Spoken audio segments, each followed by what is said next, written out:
Hi hello everyone, ಎಲ್ರಿಗೂ ನಮಸ್ಕಾರ. ಜ್ಞಾನ ಭಂಡಾರ ಯೂಟ್ಯೂಬ್ ಚಾನಲ್ಗೆ ನಿಮ್ಮೆಲ್ಲರಿಗೂ ಸ್ವಾಗತ. ಸ್ನೇಹಿತರೆ, ಇತ್ತೀಚೆಗೆ ದರ್ಶನ್ ಅವರು ಕೇರಳದ ಕಣ್ಣೂರಿನ ಮಡೈಕಾವು ಭಗವತಿ ದೇವಾಲಯಕ್ಕೆ ಭೇಟಿ ನೀಡಿದ್ದರು. ಈ ದೇವಾಲಯ ಶತ್ರು ಸಂಹಾರ ಪೂಜೆಗೆ ಬಹಳನೇ ಪ್ರಸಿದ್ಧಿ. ಈ ದೇವಾಲಯದ ಆಚರಣೆಗಳು ಬಹಳನೇ ಭಿನ್ನ. ಹಾಗಾದರೆ ಈ ದೇವಾಲಯದ ವಿಶೇಷತೆಗಳೇನು ಅನ್ನೋದ್ರ ಬಗ್ಗೆ ಕಂಪ್ಲೀಟಾಗಿ ತಿಳಿದುಕೊಳ್ಳೋಣ. ಆದರೆ ಅದಕ್ಕೂ ಮುನ್ನ ಜ್ಞಾನ ಭಂಡಾರಕ್ಕೆ ನಿಮ್ಮ ಬೆಂಬಲವಿರಲಿ. ಮಡೈಕಾವು ತಿರುವಾರ್ಕಾಡು ಭಗವತಿ ದೇವಸ್ಥಾನ ಕೇರಳದ ಒಂದು ಪ್ರಾಚೀನ ಕೌಲಶಕ್ತಿ ದೇವಾಲಯವಾಗಿದ್ದು ಕಣ್ಣೂರಿನ ಪಳೆಯಂಗಡಿ ಬಳಿ ಇದೆ. 2 ಸಹಸ್ರಮಾನಗಳಿಗೂ ಹೆಚ್ಚಿನ ಇತಿಹಾಸ ಹೊಂದಿರುವ ಈ ಪವಿತ್ರ ತೋಪನ್ನು ವಿವಿಧ ಪ್ರಾದೇಶಿಕ ರಾಜವಂಶಗಳು ನಿರ್ವಹಿಸುತ್ತಿದ್ದವು. ಈ ರಾಜವಂಶಗಳು ಭಗವತಿಯನ್ನು ತಮ್ಮ ರಾಜಮನೆತನದ ದೇವತೆಯಾಗಿ ಪೂಜಿಸುತ್ತಿದ್ದರು. ಮಡೈಕಾವು ಭದ್ರಕಾಳಿಯ ಉಗ್ರ ರೂಪವನ್ನು ಹೊಂದಿದೆ. ಇದನ್ನು ಉತ್ತರ ಕೇರಳದ ಭದ್ರ ದೇವಾಲಯಗಳ ತಾಯಿ ದೇವಾಲಯ ಎಂದು ಪರಿಗಣಿಸಲಾಗಿದೆ. ತಿರುವಾರ್ಕಾಡು ದೇವಾಲಯದಿಂದ ಹುಟ್ಟಿಕೊಂಡ ಆಚರಣೆಗಳ ಮೂಲಕ ಅನೇಕ ಪ್ರಾದೇಶಿಕ ದೇವಾಲಯಗಳಲ್ಲಿ ವಿಗ್ರಹಗಳನ್ನು ಪ್ರತಿಷ್ಠಾಪಿಸುವ ಪದ್ಧತಿಯೇ ಇದಕ್ಕೆ ಕಾರಣ. ಆ ದೇವತೆಗಳನ್ನು ಮಡೈಕಾವು ದೇವತೆಯ ಅವತಾರಗಳೆಂದು ಪರಿಗಣಿಸಲಾಗುತ್ತದೆ.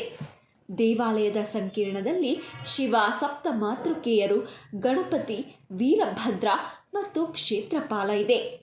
ಸ್ಥಳೀಯ ಜಾನಪದದ ಪ್ರಕಾರ ಈ ದೇವಾಲಯವು ಮಾಟ ಮಂತ್ರ ಹಾಗೆ ನಿಗೂಢ ಮಾಟುಗಳನ್ನು ತೆಗೆದುಹಾಕಲು ಆಶ್ರಯ ನೀಡುವ ಸ್ಥಳವಾಗಿದೆ ಎಂದು ನಂಬಲಾಗಿದೆ.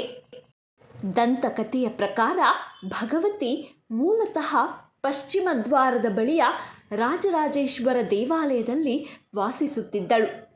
ಕಾಲಾನಂತರದಲ್ಲಿ ಭಗವತಿಯ ಉಗ್ರತೆ ಮತ್ತು ಸಂಬಂಧಿತ ಆಚರಣೆಗಳು ರಾಜರಾಜೇಶ್ವರಂನಲ್ಲಿ ನಡೆಸಲಾಗುವ ಸಾತ್ವಿಕ ಆಚರಣೆಗಳಿಗೆ ಹೊಂದಿಕೆಯಾಗುವುದಿಲ್ಲ ಎಂದು ಪರಿಗಣಿಸಲಾಯಿತು.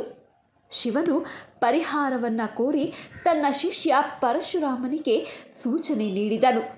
ಪರಶುರಾಮನು ರಾಜರಾಜೇಶ್ವರಂ ದೇವಾಲಯದೊಳಗೆ ಭಗವತಿಯನ್ನು ಆವಾಹಿಸಿ ಪವಿತ್ರ ಶಂಖದಲ್ಲಿ ಇರಿಸಿದನು. ನಂತರ ಶಂಖವನ್ನು ಪಶ್ಚಿಮಕ್ಕೆ ಎಸೆದನು. ಶಂಖವು ದಟ್ಟವಾದ ಕಾಡಿನೊಳಗಿನ ದೊಡ್ಡ ಬಂಡೆಯ ಮೇಲೆ ಬಿದ್ದಿತು. ಡಿಕ್ಕಿಯ ನಂತರ ಬಂಡೆ ಮತ್ತು ಕಾಡು ನಡುಗಿತು ಎಂದು ಹೇಳಲಾಗುತ್ತದೆ. ಮಲಯಾಳಂನಲ್ಲಿ ವಿರ್ರ ಎಂದರೆ ನಡುಗುವುದು, ಹಾಗೆ ಕಾಡು ಎಂದರೆ ಕಾಡು. ಈ ಘಟನೆಯು ಸ್ಥಳನಾಮದ ಮೂಲ ಎಂದು ನಂಬಲಾಗಿದೆ. ಇದು ತಿರುವಿರಾಯಲ್ ಕಾಡುನಿಂದ ತಿರುವಾರ್ಕುಡ್ಗೆ ವಿಕಸನಗೊಂಡಿದೆ ಎಂದು ಭಾವಿಸಲಾಗಿದೆ. ತಾಂತ್ರಿಕರು ಮತ್ತು ಕಲರಿಪಯಟ್ಟು ಸಮರ ಕಲಾವಿದರು ಭಗವತಿಯನ್ನು ತಿರುವಾರ್ಕಡ್ ಅಚ್ಚಿ ಎಂದು ಸಂಬೋಧಿಸುತ್ತಾರೆ. ಐತಿಹಾಸಿಕ ಮಲಯಾಳಂನಲ್ಲಿ ಅಚನ್ ಎಂದರೆ ಕಲರಿ ಸಮರ ಕಲೆಗಳ ಶಾಲೆಗಳಲ್ಲಿ ಹಿರಿಯ ಪುರುಷ ಶಿಕ್ಷಕ ಮತ್ತು ಅಚ್ಚಿ ಎಂದರೆ ಹಿರಿಯ ಮಹಿಳಾ ಶಿಕ್ಷಕಿ. ಭದ್ರಕಾಳಿಯನ್ನು ದುಷ್ಟರ ವಿರುದ್ಧ ಉಗ್ರ ರಕ್ಷಕಿಯಾಗಿ ಮತ್ತು ಸ್ತ್ರೀ ಶಕ್ತಿಯ ಪ್ರಬಲ ಸಂಕೇತವಾಗಿ ಪೂಜಿಸಲಾಗುತ್ತದೆ. ದಾನಿಕ ಮತ್ತು ಭದ್ರಕಾಳಿಯ ಕಥೆಯು ಒಳ್ಳೆಯದು ಮತ್ತು ಕೆಟ್ಟದ್ದರ ನಡುವಿನ ಯುದ್ಧವನ್ನು ಮತ್ತು ದುಸ್ತರವೆಂದು ತೋರುವ ಸವಾಲುಗಳನ್ನು ಎದುರಿಸುವಾಗ ಸಹಾಯವನ್ನು ಪಡೆಯುವ ಮಹತ್ವವನ್ನು ಎತ್ತಿ ತೋರಿಸುತ್ತದೆ. ಕೇರಳದಲ್ಲಿ ಹಲವು ಭದ್ರಕಾಳಿ ದೇವಾಲಯಗಳಿವೆ. ಆದರೆ ದರ್ಶನ್ ರವರು ಭೇಟಿ ನೀಡಿರುವ ಮಡೈಕಾವು ಶ್ರೀ ಭಗವತಿ ದೇವಾಲಯ ಪ್ರಮುಖವಾದದ್ದು. ಇಲ್ಲಿ ಪಾರ್ವತಿ ದೇವಿಯು ಭದ್ರಕಾಳಿ ಅವತಾರದಲ್ಲಿ ಸಂಚಾರ ಮಾಡುತ್ತಾಳೆ ಎಂಬ ಪ್ರತೀತಿ ಇದೆ. ಹೀಗಾಗಿ ರಾತ್ರಿ 8ರ ಸಮಯ ದೇವಾಲಯದಲ್ಲಿ ಯಾವ ಭಕ್ತರೂ ಇರುವಂತಿಲ್ಲ. ಈ ದೇವಾಲಯದಲ್ಲಿ ಹಲವು ವಿಶೇಷ ಪೂಜೆಗಳನ್ನು ದೇವಿಗೆ ಮಾಡಲಾಗುತ್ತದೆ. ಕಳಶಂ ಎನ್ನುವ ಪೂಜೆ ನಡೆಸುವಾಗ ಕೋಳಿಗಳನ್ನು ಬಲಿ ಕೊಡಲಾಗುತ್ತದೆ. ಇಲ್ಲಿ ಭಕ್ತರಿಗೆ ಪ್ರಸಾದವಾಗಿ ಕೋಳಿ ಮಾಂಸವನ್ನು ನೀಡಲಾಗುತ್ತದೆ. ಮಾಂಸಾಹಾರ ತಿನ್ನದವರಿಗೆ ಬೇಯಿಸಿದ ಹೆಸರುಕಾಳು, ಅಕ್ಕಿ, ಬೆಲ್ಲದಿಂದ ಮಾಡಲಾದ ಪ್ರಸಾದವನ್ನು ನೀಡಲಾಗುತ್ತದೆ. ಈ ದೇವಾಲಯದಲ್ಲಿ ಕೆಲವು ವಿಶೇಷ ಪೂಜೆಗಳಿಗೆ ಮದ್ಯವನ್ನು ಸಹ ದೇವರಿಗೆ ಅರ್ಪಿಸಲಾಗುತ್ತದೆ. ಇಲ್ಲಿ ದೇವಿ ಉಗ್ರ ರೂಪದಲ್ಲಿ ಸ್ಥಿತಳಾಗಿದ್ದಾಳೆ.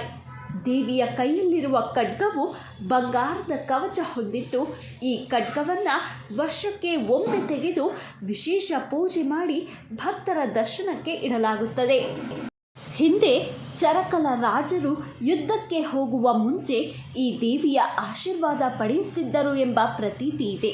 ಹಾಗಾಗಿ ಈ ದೇವಿ ಶತ್ರುಗಳನ್ನು ಸಂಹರಿಸುತ್ತಾಳೆ ಎಂಬ ನಂಬಿಕೆ ನೂರಾರು ವರ್ಷಗಳಿಂದಲೂ ಇದೆ. ಇನ್ನು ಈ ದೇವಾಲಯದಲ್ಲಿ ಹಲವು ವಿಧದ ಪೂಜೆಗಳನ್ನು ಮಾಡಲಾಗುತ್ತದೆ. ತ್ರಿಕಾಲ ಪುಷ್ಪಾಂಜಲಿ, ರಕ್ತ ಪುಷ್ಪಾಂಜಲಿ ಸೇರಿದಂತೆ ಹಲವು ಪೂಜೆಗಳನ್ನು ಇಲ್ಲಿ ಮಾಡಲಾಗುತ್ತದೆ. ಆದರೆ ಶತ್ರು ಸಂಹಾರ ಪೂಜೆಯೇ ಇಲ್ಲಿ ಮಹತ್ವದ್ದು. ಮಧ್ಯಾಹ್ನ 12 ಗಂಟೆಯಿಂದ 6 ಗಂಟೆವರೆಗೆ ಈ ಪೂಜೆಗಳನ್ನು ಮಾಡಲಾಗುತ್ತದೆ. ಹಾಗೆ ಈ ಪೂಜೆಗಳನ್ನು ತುಂಬ ಗೌಪ್ಯವಾಗಿ ಮಾಡಲಾಗುತ್ತದೆ.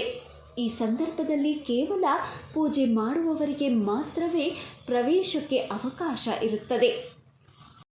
ಅಷ್ಟಮಿ ತಿಥಿಯಂದು ಶತ್ರು ಸಂಹಾರ ಪೂಜೆ ಮಾಡಿದರೆ ವಿಶೇಷ ಫಲ ಸಿಗುತ್ತದೆ ಎನ್ನುವ ನಂಬಿಕೆ ಇದೆ. ಅನೇಕ ಸೆಲೆಬ್ರಿಟಿಗಳು ಮತ್ತು ರಾಜಕಾರಣಿಗಳಲ್ಲದೆ ಬಿಜೆಪಿ ರಾಜ್ಯ ನಾಯಕರು ಸಹ ದೇವಾಲಯಕ್ಕೆ ಭೇಟಿ ನೀಡುತ್ತಿದ್ದರು. ಉತ್ತರ ಕೇರಳದ ಎಲ್ಲ ಭದ್ರಕಾಳಿ ದೇವಾಲಯಗಳ ತಾಯಿ ಎಂದು ಪರಿಗಣಿಸಲಾದ ದೇವಾಲಯದ ಹೆಚ್ಚಿನ ಭಕ್ತರು ಸಹ ಕನ್ನಡಿಗರೇ ಆಗಿದ್ದಾರೆ. ಈ ಪ್ರದೇಶದ ಕನಿಷ್ಠ 3 ದೇವಾಲಯಗಳು ಕೋಳಿ ಮಾಂಸವನ್ನು ಪ್ರಸಾದವಾಗಿ ವಿತರಿಸುತ್ತವೆ ಎಂದು ತಿಳಿದು ಬಂದಿದೆ.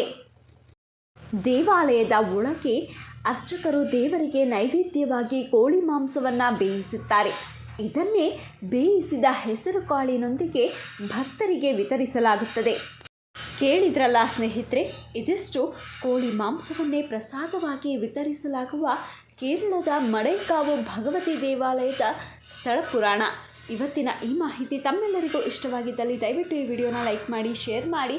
ಹಾಗೆ ಮತ್ತಷ್ಟು ಇಂಟ್ರೆಸ್ಟಿಂಗ್ ವಿಡಿಯೋಸ್ಗಳಿಗಾಗಿ ನಮ್ಮ ಚಾನಲನ್ನು ಸಬ್ಸ್ಕ್ರೈಬ್ ಆಗಿ ಪಕ್ಕದಲ್ಲೇ ಕಾಣುವ ಬೆಲ್ ಐಕಾನ್ನ ಕ್ಲಿಕ್ ಮಾಡಿ ಅಂತ ಹೇಳ್ತಾ, once again thank you guys, take care, bye.